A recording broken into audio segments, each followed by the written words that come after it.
کسی معاشرے میں اگر کوئی بدی جڑ پکڑ جائے اور اتنی پھیل جائے کہ پھر وہ معاشرہ عذاب الہی کا مستحق ہو جائے،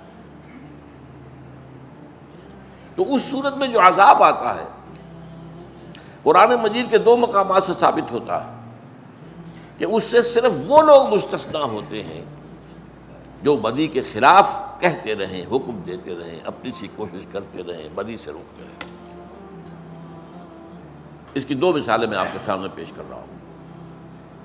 سورہ اعراف میں واقع مذکور ہے بنی اسرائیل کے خاص قبیلے کا،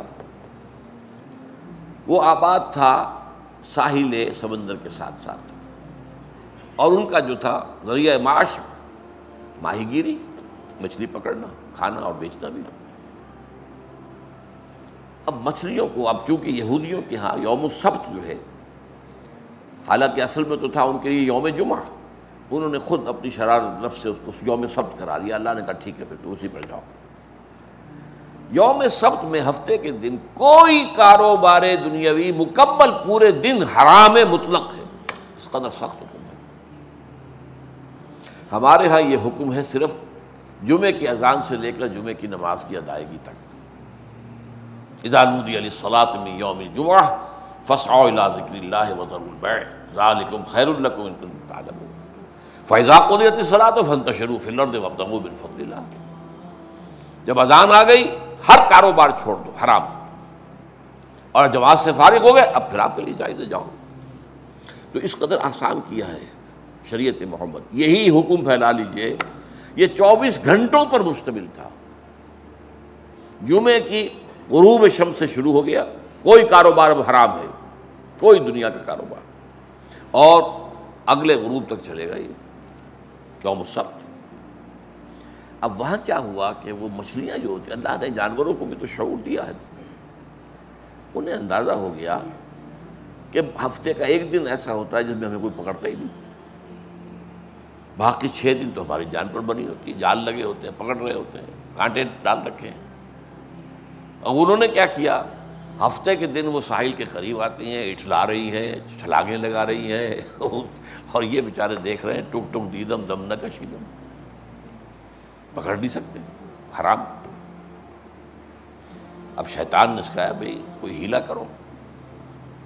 وہ ہیلا کیا کیا کہ ہفتے کے دن ساحل سمندر سے کے قریب جو ہے گڑھے کھودے اور ایک نہر کی شکل میں سمندر کا پانی اس میں لے آئے، تو وہ بھی آ گئی، مچھلیاں بھی آ گئی، اور شام کو جا کر وہ راستہ ان کا سمندر کی طرف واپسی کا بند کر دیا۔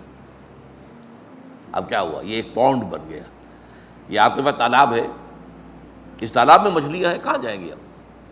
اتوار کو آ کے پکڑ لیا، ہفتے کو پکڑا نہیں۔ اب یہ ہوتا ہے ہیلا۔ جو اصل حکمت تھی وہ تو یہ تھی کہ ہفتے کا پورا دن تم یاد الہی میں بسر کرو، عبادت میں بسر کرو، تورات کی تلاوت کرو، اس لیے تھا کہ کاروبار نہ کرو اور یہ کام کرو۔ وہ کیا تو تم نے نہیں وہ کام، ٹھیک ہے تم نے مچھلی نہیں پکڑی، لیکن سارا دن لگے تو رہے ہو نا گڑھے کھودنے میں اور مچھلیوں کو ادھر لانے میں، اور یہاں پر پھر اس کے بعد اس کا وہ بند کرنے میں۔ تو اس پر یہ ہے کہ قوم 3 حصوں میں تقسیم ہوئی۔ ایک تو وہ لوگ تھے کہ جو دھڑلے سے یہ کام کر رہے تھے، ایک وہ تھے کہ جو خود تو نہیں کر رہے تھے لیکن روکتے بھی نہیں تھے، خاموش تھے، کیا کریں، ٹھیک ہے دفع کرو انہیں، جو کرتے کرتے رہے۔ ایک وہ تھے جو کرتے بھی نہیں تھے اور روکتے بھی تھے۔ اب اس میں فرمایا اللہ تعالیٰ نے انجینا الذین ینہون عن سوء، ہم نے بچا لیا جب وہ عذاب آیا ہمارا سزا کے طور پر، تو ہم نے ان کو بچا لیا جو بدی سے روکتے رہے تھے۔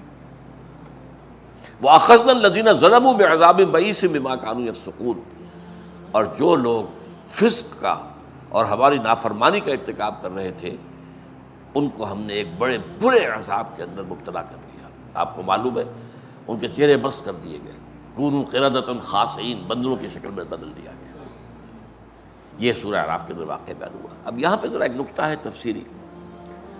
بعض لوگ جو ذرا رجائیت پسند ہیں، جو روشن پہلو جو ہے وہ زیادہ لوگوں کے سامنے رکھنا چاہتے ہیں، ان کا کہنا یہ ہے کہ جن لوگوں نے تو واقعی خلاف ورزی کی ان پر تو عذاب آیا، اور جنہوں نے روکا ان پر نہیں آیا، لیکن جنہوں نے روکا نہیں ان کا ذکر نہیں ہے یہاں پر، گویا کہ ان کے بارے میں چونکہ انہوں نے روکا تو نہیں، لیکن انہوں نے ظاہر بات ہے کہ خود تو گناہ کا ارتکاب نہیں کیا، لہذا ایک گویا کہ ایک راستہ نکل آتا ہے بچت کا کہ اللہ عذاب سے ان کو بھی بچا لے گا، لیکن یہ نہیں، اکثر کا معاملہ یہ کہ نہیں، یہ بات غلط ہے، اس لیے کہ انہیں حکم تھا کہ بدی سے روکیں، جب نہیں روک رہے تو انہوں نے خلاف ورزی کی اللہ کے حکم کی۔ تو فسق کے اندر یہ بھی شامل ہے کہ تمہارے ذمے ہے بدی سے روکنا، یہ تمہارا فرض ہے۔ من رأى منکم منکرا فلیغیرہ بیدہ فإن لم یستطع فبلسانہ فإن لم یستطع فبقلبہ وذلک اضعف الایمان فمن جاہدہم بیدہ فہو مؤمن ومن جاہدہم بلسانہ فہو مؤمن ومن جاہدہم بقلبہ فہو مؤمن ولیس وراء ذلک من الایمان حبۃ خردل۔ تو ظاہر بات ہے جنہوں نے روکا نہیں ان کے لیے بھی پھر وہ عذاب آیا۔ اسی لیے قرآن مجید میں سورہ انفال میں کہا گیا ہے اے اہل ایمان واتقوا فتنة لا تصیبن الذین ظلموا منکم خاصہ، دیکھو بچو اس عذاب سے جو جب آئے گا وہ صرف گناہ گاروں کو اپنی لپیٹ میں نہیں لے گا، وہ تو عام عذاب ہوتا ہے، پھر اس میں جو ہے گیہوں کے ساتھ گھن بھی پس جاتا ہے۔